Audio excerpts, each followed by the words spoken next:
move ahead, for this next session, we have three esteemed panelists. Dr. Farooq Wasil, CEO, Goal Line Education.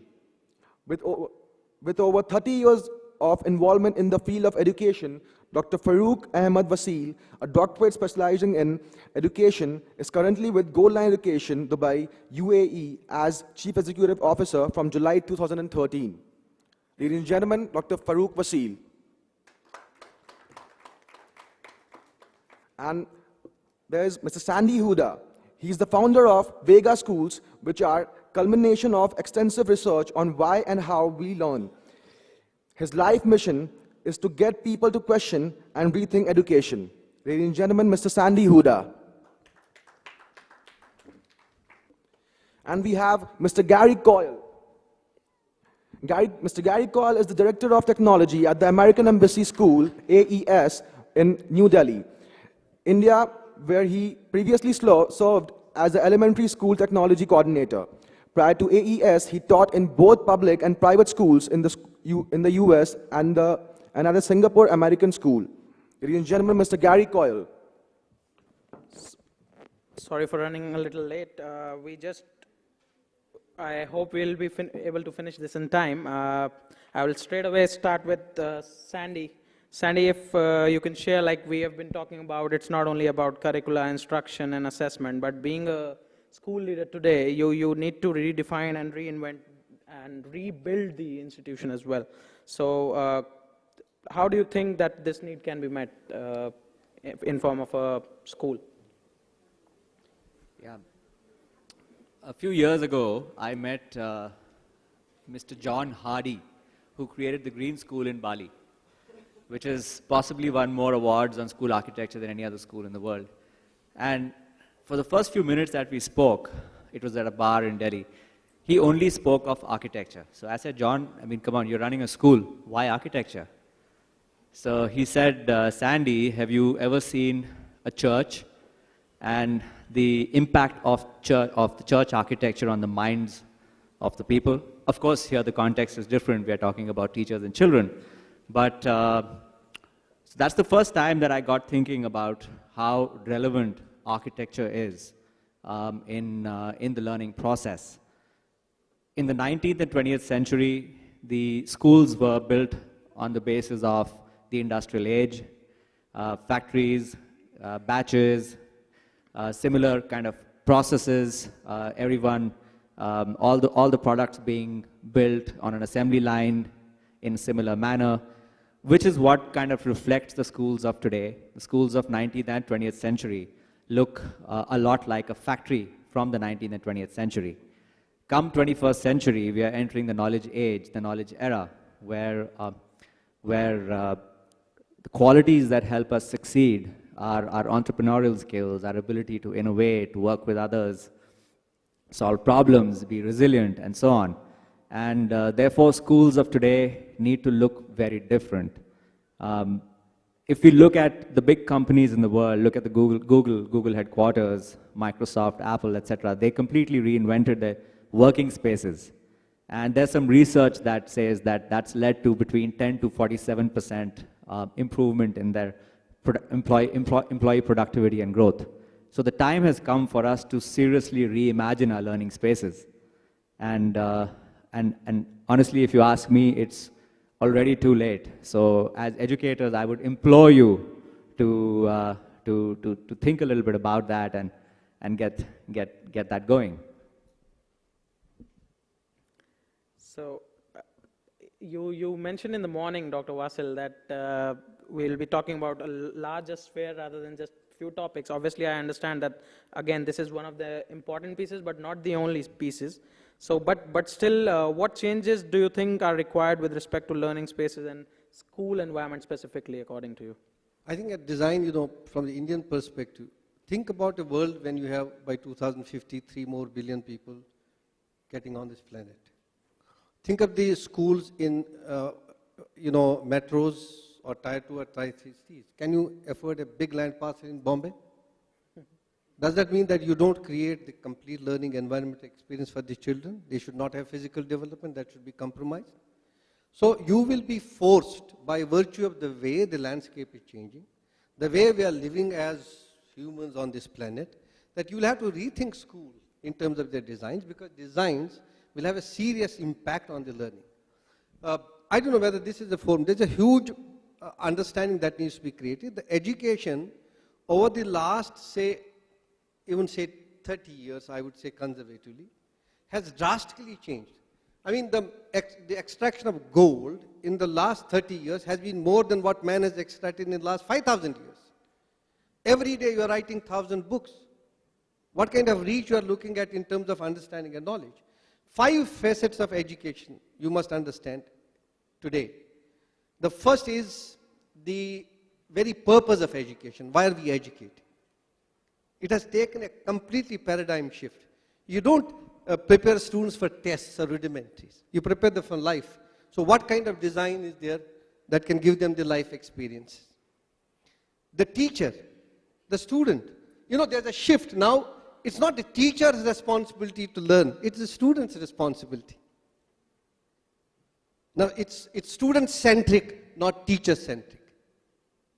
So the content is, I don't know how people define content in books. There's nothing, you look at it, I was looking at my friend who was giving me the presentation. I was talking, being in tech conference, I would say I would prefer a virtual tour than physically pay you the money and go there.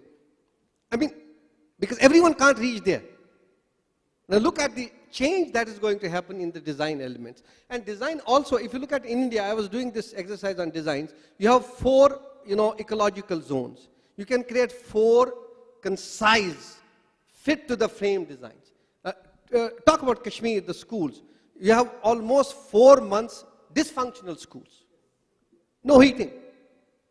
Go into the summer, you will find totally, who is paying attention to these details?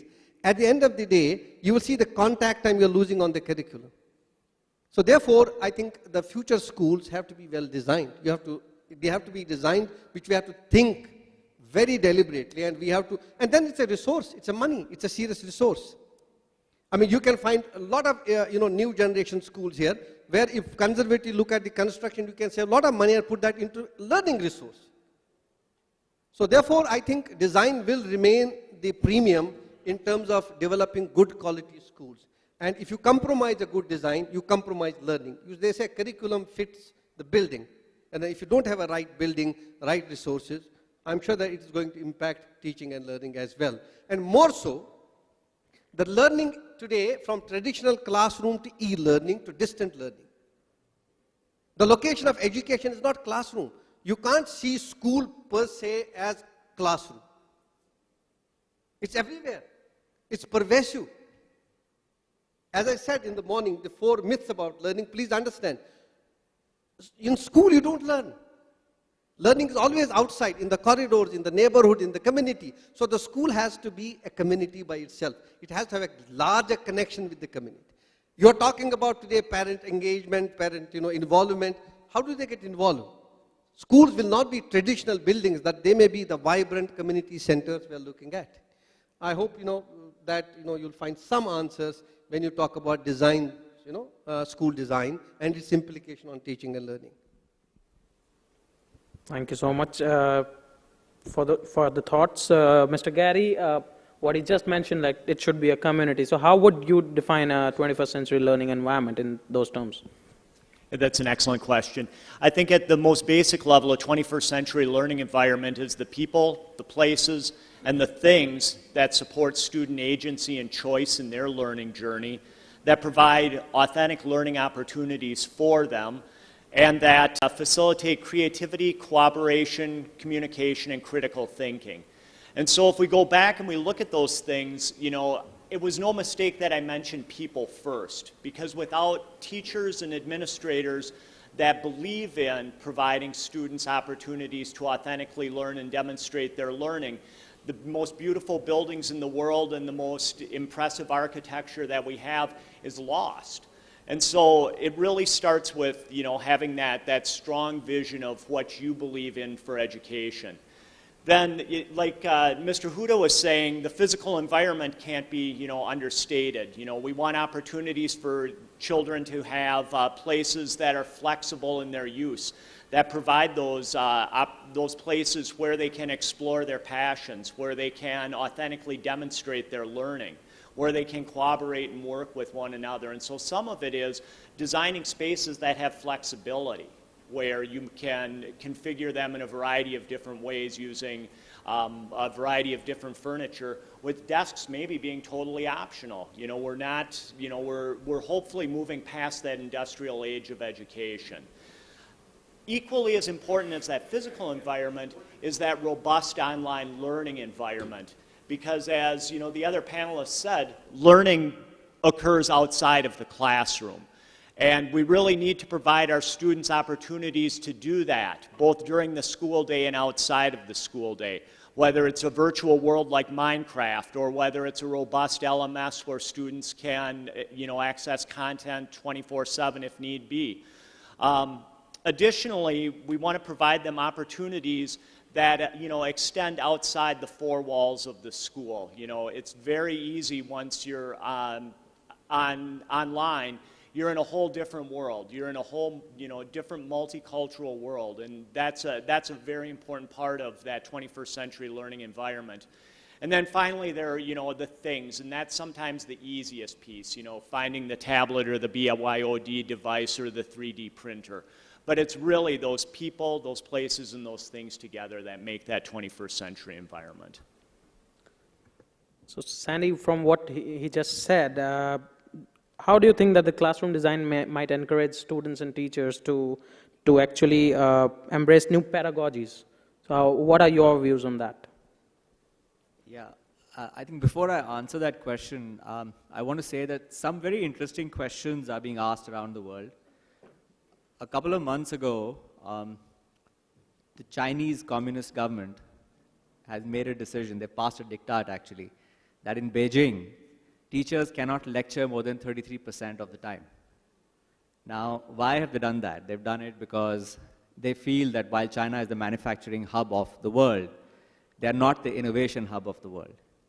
And they feel that the Chinese student will only become an innovator if teachers become innovators. And if teachers are confined to lecturing only 33% of the time, they have to find new ways, innovative ways of teaching. So that's a very bold move. In our country, in India, Prime Minister Modi is talking about innovation. But again, you know, India is the land of imitators.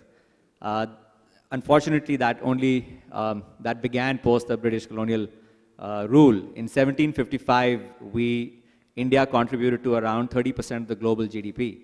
Today, we are less than 2%. And I don't think there's any single big patent or product or technology that we've created in the last couple of decades on a global scale. So the issue is that we need to go from being imitators to innovators. Now again, architecture plays a role, and I know that images tell 1,000 words. So I wanted to show you, share some images of one of our partner schools in San Diego, High Tech High. Incidentally, John Shea, who was the head of the high school at AES, he was one of the founding folks there. So could you just take us through some of these pictures? Now, just pause there for a minute. These are some of the qualities of a new school, of a good school, of a great school. This school could be in a village, it could be in a town, city, it doesn't matter. But these are some of the things that the school architecture should support. And if you just click further into some images, you'll see that how architecture plays a role in each of these qualities.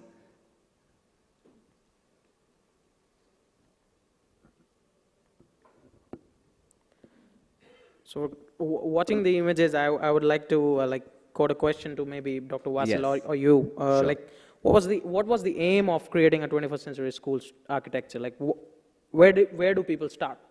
Yeah, I'll let Dr. Vasil take the answer. I think, you know, you need to understand what are the characteristics of a 21st century learner in order to understand why 21st century schools. He will have in-depth knowledge of learning technology for effective use. He will have critical thinking skills to cope with the information explode. As I said, you know, this morning when I was talking to panelists, what is the threshold at a tipping point when you can understand between information explode and anxiety? He will have the effective use of social media. the most, potential medium of actually learning and teaching. We don't understand. Vocational bias to his learning. It will be more experiential learning rather than bookish and theoretical assumptions. He will work effectively in virtual teams. And he will spend much of his time learning outside the school environment, physical environment. And he will collaborate with academics and social communities across the globe. So therefore, if these are the characteristic attributes of 21st century learner, then the schools, they have to have a pervasive technology. That means existing everywhere, available for everyone. He should have seamless environment where he can support all stakeholders across learning spaces. And learning spaces is not particularly confined to school then. It's global, it's everywhere, it's in the outer world. He will have global connectivity to accommodate anybody from anywhere.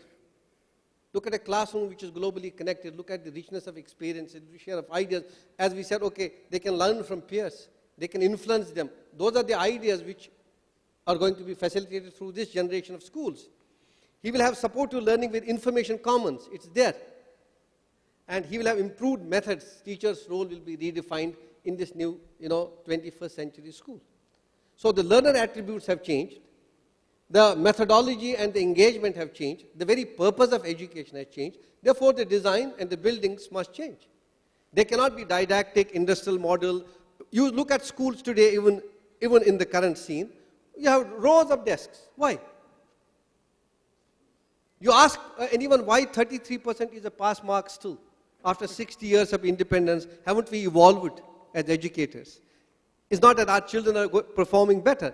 These are reflective questions. I know it's not going to get right in a day, but if we start thinking, and the thinking starts now, I'm sure that future is with you people. The youngsters coming to education, there will be more talent coming because they will see more challenge, more thinking, more research, more action. So we have become stale in some ways. It's hard for us to change now. So give us the liberty of being where we are. We have inertia. That's why country is not moving ahead, because we still hold the power and we don't let you go and prove and do well in life. So I'm sure that 21st century schools will have to be definitely designed in a manner which can support 21st century learning. Absolutely. If I may draw an analogy, I think a great space to learn should resemble a Lego. A Lego allows us to modify, to create a space or to create anything that supports what we are trying to do. So, so I wanted to show you a short video of one of the schools that we are creating in Gurgaon that's based on about 2 decades of research on how we learn, learning spaces. And you'll get a sense of how the space is just like a Lego set. Anything can be changed, modified, removed. And again, architecture only supports what you do inside, but architecture must support what you do inside.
I think watching these videos, Gary, I think you would be having a great perspective about this. Like, why? What are the why is technology a critical part of such a design process? Like, because we have been talking about technology implementations, both hardware in terms of hardware and software. How important is that to be kept in mind? Right, it's very important because technology amplifies everything that you do within the school itself. It amplifies the ability to be cooperative with those workspaces that were so beautifully shown in the video. It amplifies the ability for students to be active learners. It gives them access to materials that go well beyond those four walls. It amplifies the ability for them to demonstrate their understanding. It allows them to, assess their learning in ways, well beyond the paper and pencil or standardized test. Technology affords all of, those pieces. In addition, to build upon what Dr. Wasil was saying, it's really, the critical elements are, some of those cultural identity pieces of the school also that technology amplifies. It amplifies the ability of students to have a voice in their education. It amplifies the ability for them to have choice over what they're learning. It amplifies the ability for them to be reflective in their learning, to create a culture of thinking within the school.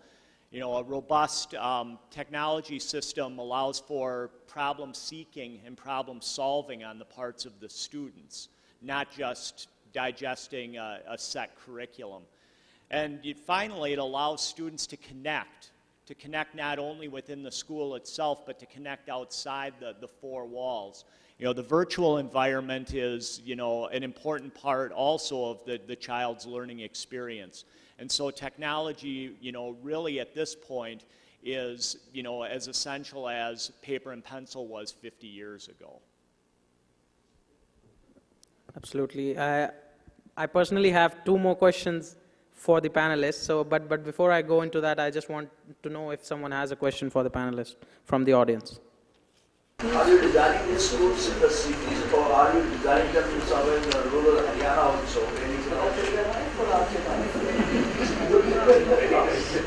Have you designed any school in Soipa? No, sir, it's a great question.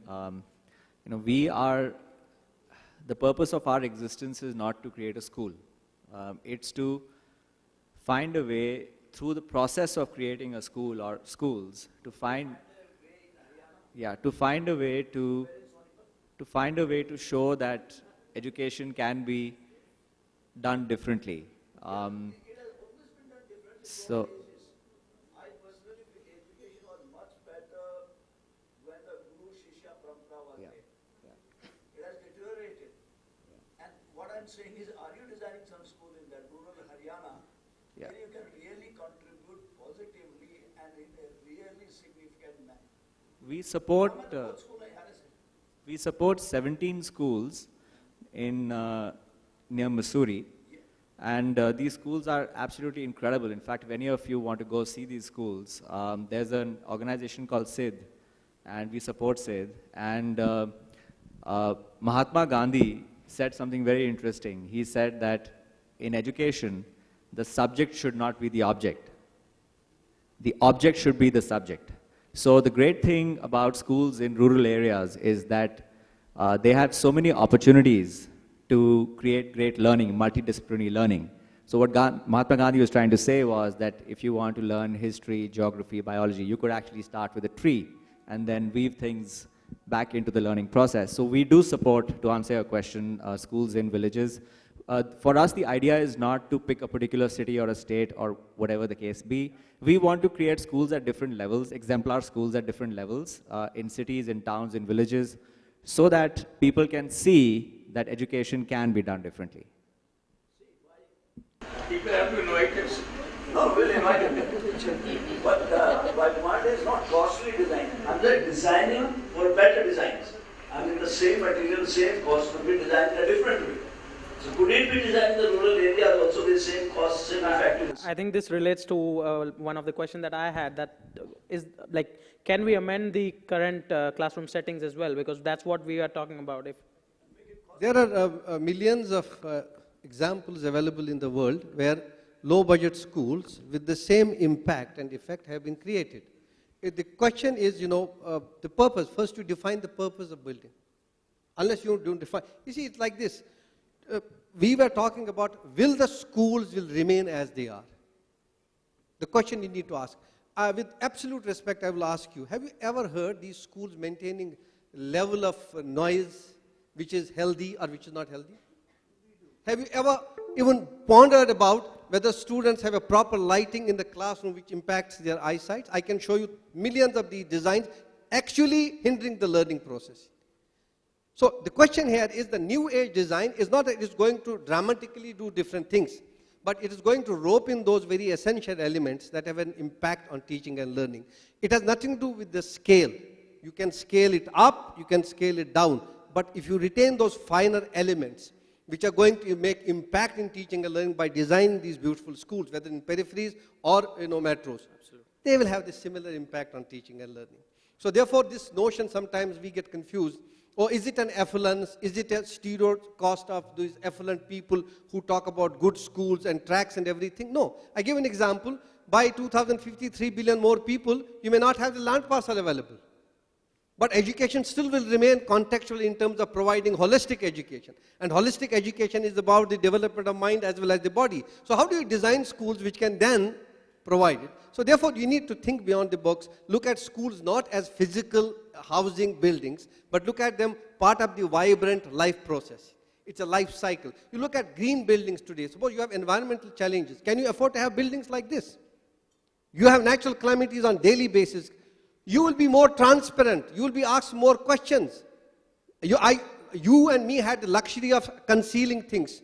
The young educators who are going to mentor this leadership, they will be absolutely transparent. People will see through and say, why are you doing it? You have to answer these questions. You have to satisfy both student as well as that aspiring parent who wants good education for his child. So therefore, I think it's a time for educators of our age to think afresh and start aligning this new thinking.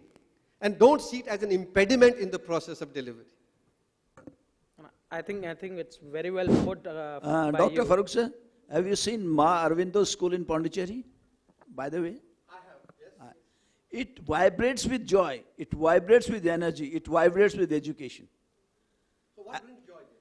No, it is the design of purely Indian, ancient Indian values. I respect that. So what brings the joy? Is it the building or is it the values we live with? No, yes, it is their ethos. Exactly. That's the design. I gave you some example today that Gurukul is the most inclusive school in our culture, and if we take pride in our history. Yeah. What happened to Gurukul? No, I happen to be the director, and thank you so much. So we should blame you. So because you put it very well, if you are clear about the aim and the vision, the purpose, then I think whether it's technology or learning space, we can think over it. So does anyone else have a question? Has a question? I think when you are diverting the topic a little bit, with what I understand that how do we use the space as a learning aid? And Delhi government also had a program called Bala, building as learning aid. So probably we would like to from Sanjay that whether it is in the urban area or the rural area, how do we use? The limitations will be there. What will be in Gurgaon will not be in a small city. But how do we use the learning spaces which enhances the learning process? It can be at a small scale or even at a large. So do we have some design which caters to different subjects, different skills which will go to the child? And are there something that we can put in the school? In the past 3 years, I've traveled to around 50 schools around the world, including rural schools in India as well. What I find is that in some ways, it's actually easier to make great learning happen when you're learning under a tree, because all the characteristics of inquiry-based learning, of the ability to work in small groups, large groups, peer learning, a team of teachers working with. All these things can be done because the idea is, like I said, a learning space needs to be like a Lego set. So, so let's fast forward to today. I'm spending a lot of my time with the Gurgaon school, and it's almost ironic that some of the big things we are trying to do with the school are and attempt to make it as similar as possible to an environment in the hills. So, for example, we talk about, I think Dr. Vasil talked about natural light and other elements. A big one is carbon dioxide.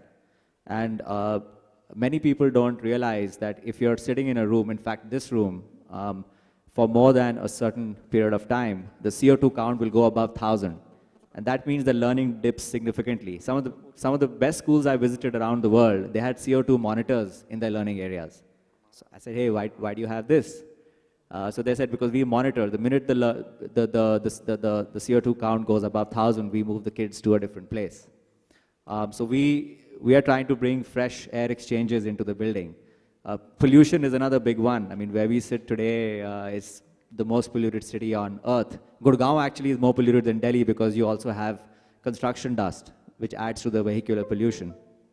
So we had to work very hard to find relatively economical ways of creating a building which is pollution-free. So our school is the first school in the country which is completely pollution-free, where air will be as pure as air in the hills. So it's almost ironic that we are putting in so much time and effort to create an atmosphere which is easily achieved under a tree on a hill station. It's also sustainability. Suppose, why you do change halogens with the solar? I mean, the question is, you will have pressures. You cannot manage it. The resources are becoming less and less, and we are increasing the number of users. So therefore, let us practically look at this aspect. So it's not going to be an easy journey for anyone. So therefore, we must think intelligently and think intelligent designs. That is going to be sustainable designs in the process. So I think let's wrap up the session, and thank you so much, panelists, for your time.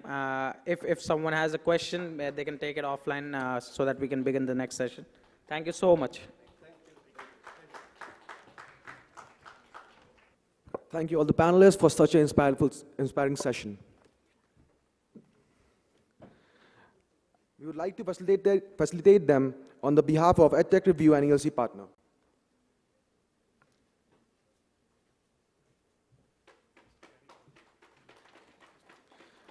Mr. Gary Coyle.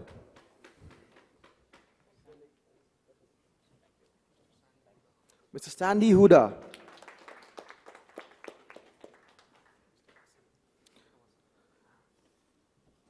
Dr. Farooq Vasil.